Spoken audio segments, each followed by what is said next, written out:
Hello friends, good morning. मैं महेश कुमार आप सभी का हार्दिक अभिनंदन करता हूं। इसी के साथ में जो आपके टेस्ट की बात है, तो आपको पता है कि वो 12 बजे आपका रिजल्ट अनाउंस हो जाएगा, कोई दिक्कत नहीं है, ठीक है।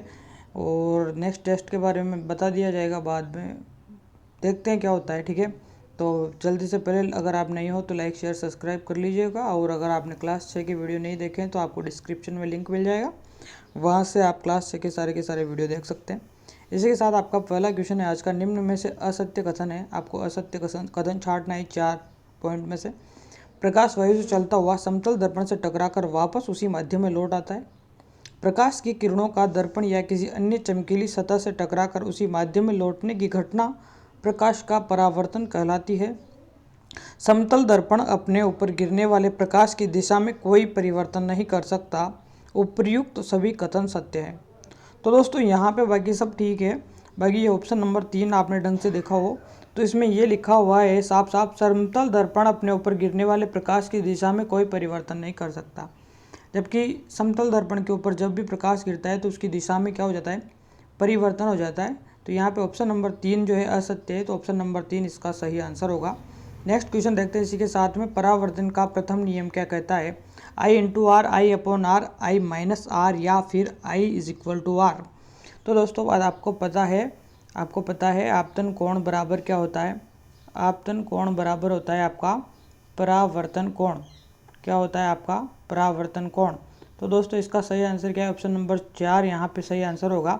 आई इज इक्वल टू आर, आपतन कोण बराबर परावर्तन कोण। नेक्स्ट क्वेश्चन है, परावर्तन का द्वितीय नियम क्या कहता है। आपतित किरण, परावर्तित किरण व विलंब तीनों कभी एक तल में उपस्थित नहीं हो सकते।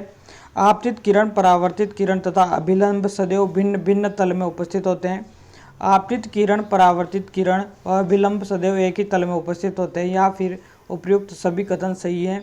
तो दोस्तों यहाँ पे ऑप्शन नंबर 3 सही होगा, क्योंकि आपतित किरण, परावर्तित किरण और अभिलंब जो है सदैव एक ही तल में उपस्थित होते हैं। इसी के साथ नेक्स्ट क्वेश्चन देखते हैं हम, निम्न में से असत्य कथन है।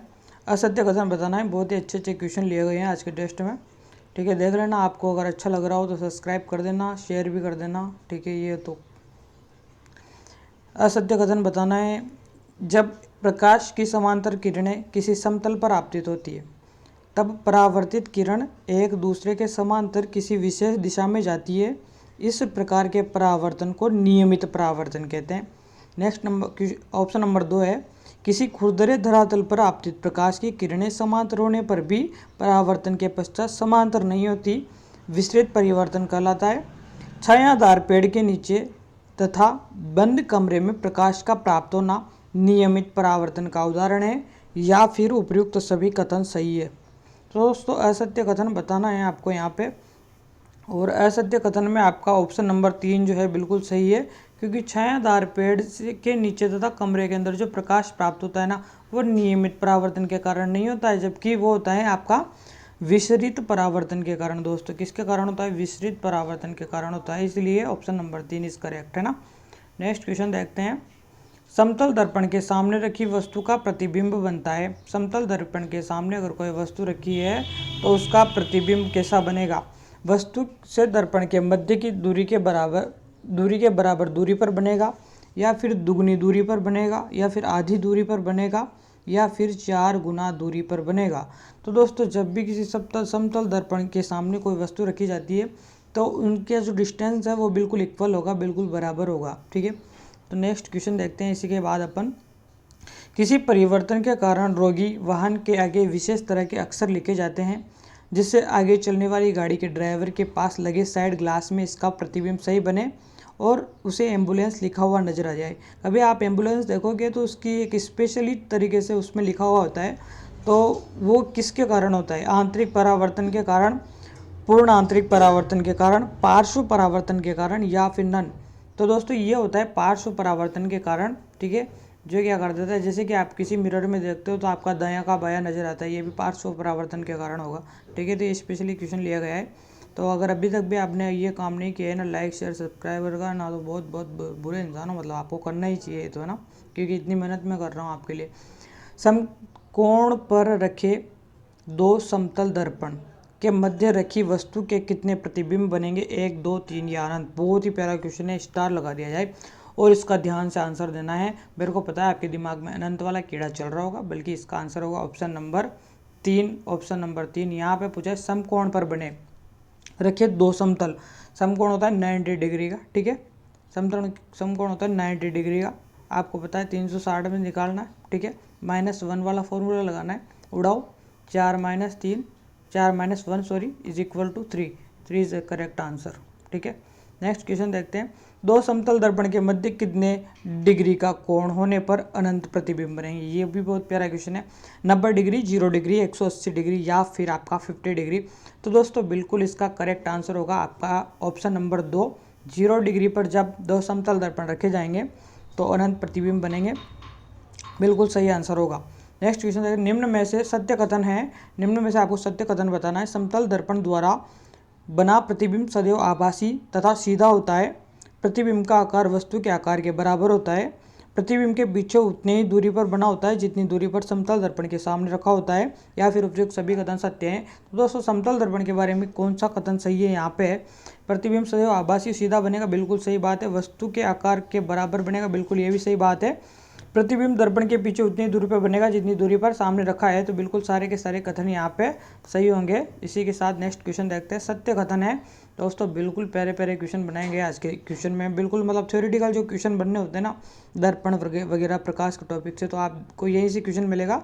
इतना भी नहीं घुमा सकता है वो सामने वाला, ये देख लेना आप, बहुत ही प्यारा क्वेश्चन है। तो सत्य कथन बताना है आपको। किसी गोलीय दर्पण के बाहर की ओर वक्रीय पृष्ठ पर परावर्तक के रूप में कार्य करता है उसे अवतल दर्पण कहते हैं। गोलीय दर्पण जिसका अंदर की ओर वक्रित पृष्ठ परावर्तक के रूप में कार्य करता है उसे उत्तल दर्पण कहते हैं। दोनों कथन सत्य या फिर दोनों ही कथन असत्य। इस प्रश्न पर 110% मुझे पता है कि आपके आंसर मतलब जिन्होंने अच्छी तैयारी कर रखी है उनके सही निकलेंगे। बाकी मुझे लगता है जहाँ तक गलत आंसर देने वाले हो आप। तो मेरे प्यारे मित्रों, पहली बात है कि जो दर्पण का बाहरी भाग है वक्र परावर्तक, ये इस टाइप का। तो ये फर्स्ट क्वेश्चन क्या कह रहा है? बाहर की ओर वक्रीय पृष्ठ के परावर्तक के रूप में अवतल दर्पण नहीं होगा, उत्तल होगा, उत्तल, ठीक है ना।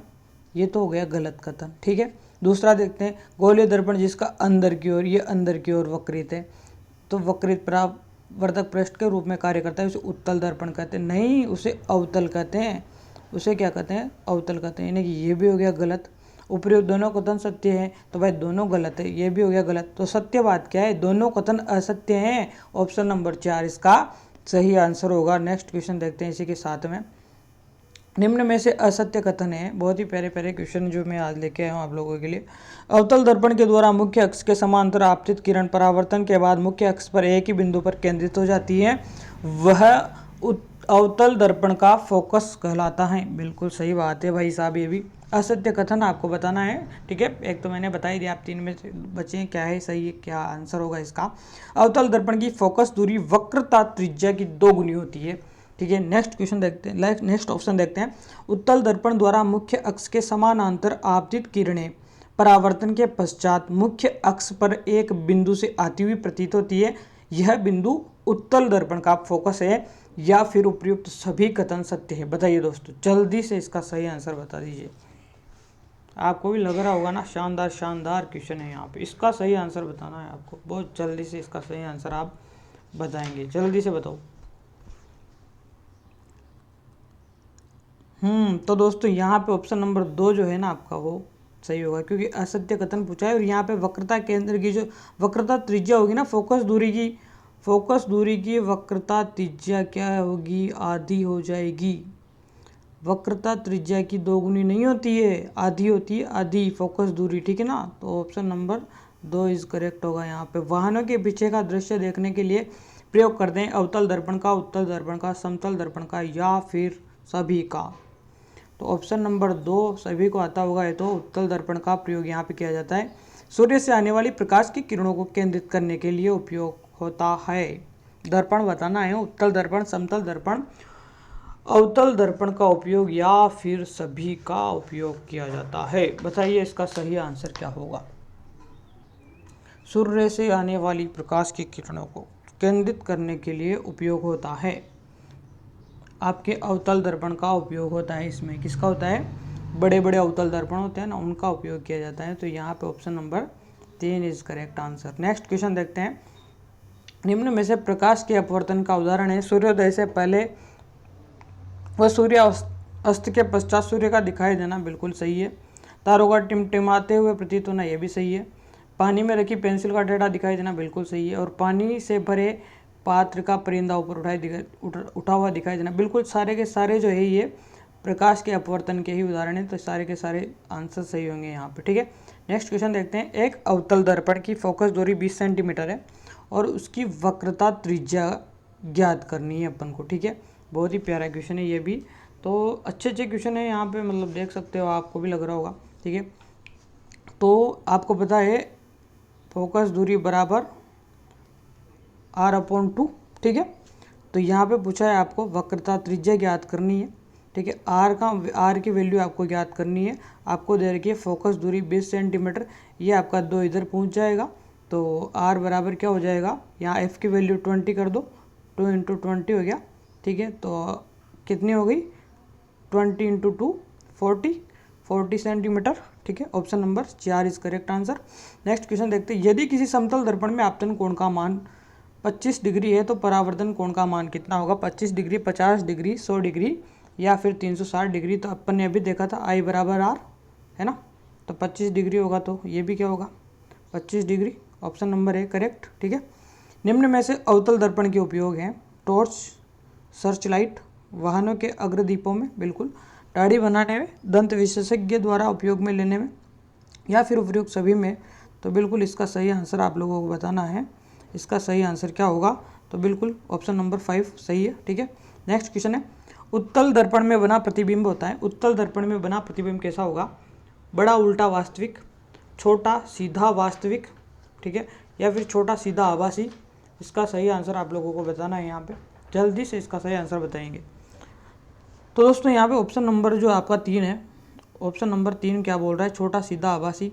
तो बिल्कुल करेक्ट बात है, छोटा सीधा आभासी बनेगा, बिल्कुल जो है आपका उत्तल दर्पण में प्रतिबिंब छोटा सीधा और आभासी बनता है, छोटा सीधा आभासी, छोटा सीधा आभासी। नेक्स्ट क्वेश्चन देखते हैं, समानांतर आने वाली प्रकाश की किरणों को एक बिंदु पर अभिसारित करता है। समानांतर आने वाली प्रकाश की किरणों को, समानांतर आने वाली प्रकाश की किरणों को एक बिंदु पर अभिसारित करता है, कौन सा लेंस है। लेंस की बात हो रही है, उत्तल लेंस, अवतल लेंस, या फिर उपयुक्त दोनों, या फिर दोनों ही नहीं। बहुत ही शानदार क्वेश्चन है।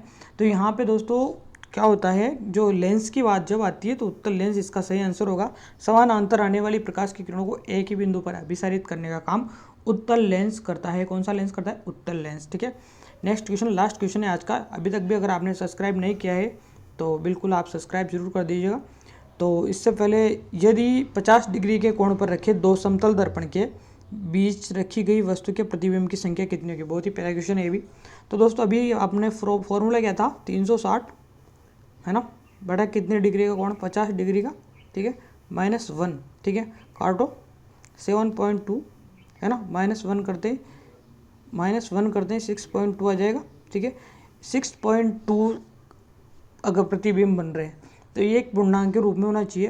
तो अगर ऐसी वैल्यू अगर आपको कभी भी मिले, जैसे 6.2 यहाँ पे मिल रही है अपन को, ठीक है, तो इसके जस्ट बाद वाली संख्या ही आंसर होगी, मतलब प्रतिबिंबों की संख्या होगी। तो यहाँ पे ऑप्शन नंबर 3 करेक्ट होगा। तो कंफ्यूज नहीं होना है ना, ऑप्शन नंबर 3 सही होगा। तो दोस्तों बताइएगा कैसा लगा आज का सेशन, और आपके कितने क्वेश्चन 20 में सही निकले हैं। बहुत बहुत धन्यवाद, बहुत मेहनत की गई है वैसे, ठीक है। पूरा वीडियो देखने के लिए भी धन्यवाद, ठीक है, बहुत बहुत आभार। और शेयर जरूर कर दीजिएगा अपने मित्रों के साथ में।